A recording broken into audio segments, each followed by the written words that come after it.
Kapag nag-aaway kami, sobrang talas ng bibig niya. Sobrang sakit niyang magsalita na halos gumuho na yung mundo ko. Palagi na rin namin ginagawa yung mga ginagawa ng mag-asawa. Natatakot ako na baka mabuntis ako kasi hindi pa ako handa maging ina.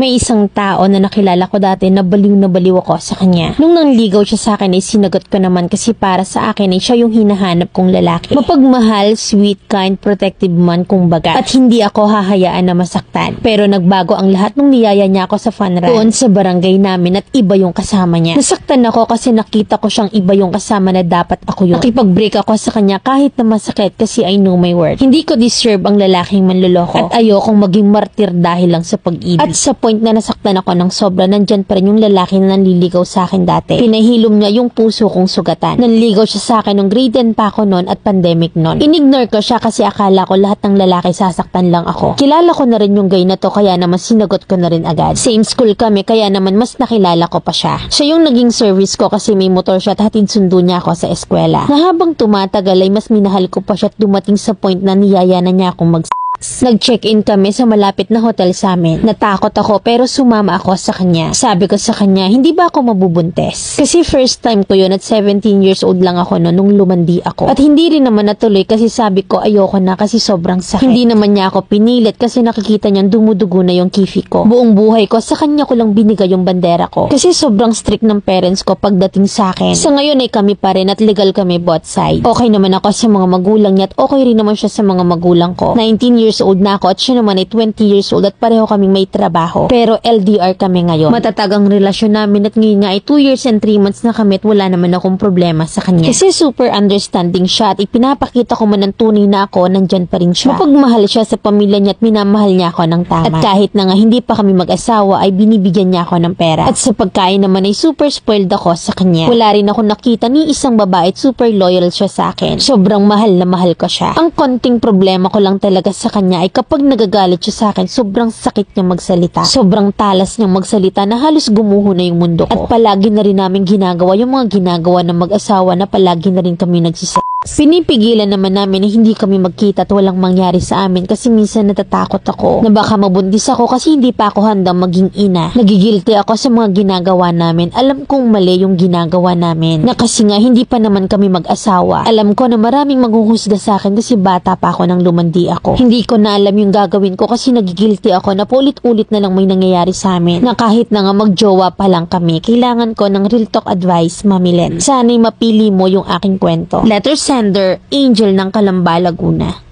Atid sundot literal ka, iha. 19 ka pa lang, hindi 19 ka na. Kapag ganyan na red flag si guy, wag kang magpakalaspag, wag tumanggap ng mga bagay na to the point na nasusuhulan ka na. Na kaya nga hindi ka makapalag. Spoiler, bigay ang luho, mapagmahal pero emotionally, verbally naman ang kapalit. Kapag ganyan dapat laylo ka, napapagsalitaan ka kasi tanggap ka ng tanggap, dinadaan ka sa paluho-luho. At ikaw, utong-uto ka naman tapos may bilot ka sa tabi. Napapaamo ka sa mga material na bagay, kapalit yung pagkatao at dignidad mo. Walang milagro na hindi ka mabubuntis kasi may mattress ka, iha. Natatakot kang mabuntis pero hindi ka takot mag-acrobat. Kapag nabuntis ka at naging ama siya ng anak mo, kaya mo bang lunukin lahat ng sinasabi niya? Kaya mong makita at marinig ng anak mo? Kasi kung hindi, pag-aralan mo nang mag-move on. Hindi yung nagtitiis ka kasi may nahihita ka. Kung masakit siyang magsalita, hindi malabong sa huli gumaling ding kumumpas ang kamay niya. Na lupang hinirang literal ang tema, didibdibin mo na lang ba? Na kapag ba umi-echo na yung kifay mo, saka ka palang bibitaw.